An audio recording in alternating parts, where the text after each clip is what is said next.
Hello, good morning. Welcome to my mini vlog. So आजपासून थोडीशी म्हटलं वेगळी सुरुवात करूया. सो सकाळी उठून छानपैकी मस्त पटापट सगळं आवरून घेतलं, चहा नाश्ता बनवला आणि बाकी कामं करायला घेतली. आता हे दाखवायचं कारण असं की घरामध्ये किती धूळ येते, म्हणजे रोज साफसफाई केली ना तरी पण घाण येते. किती पण स्वच्छता ठेवायचा प्रयत्न करा. तर मग नंतर मी आणि पप्पा आम्ही गेलो होतो खाली.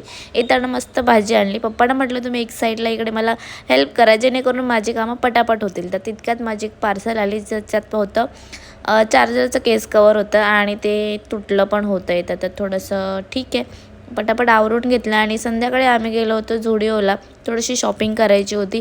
तर म्हटलं येता येता आलोच आहे, तर आपण मंदिरामध्ये जाऊन येऊया. छान गणपतीच्या मंदिरात गेलो, छान दर्शन झालं आणि खूप छान असं डेकोरेशनसुद्धा केलं होतं मागे गणपतीचं. तर मग म्हटलं आता आलोयच आहे खाली, तर म्हटलं काहीतरी खाऊन जाऊया. तर पाणीपुरी खाल्ली, घरी गेलो, जेवण वगैरे केलं आणि मी फटाफट मस्त असं आवरून घेतलं आणि म्हटलं लवकर झालंच आहे, तर आपण खाली राऊंड मारून येऊया. तर असं होतं दिवस. Bye bye.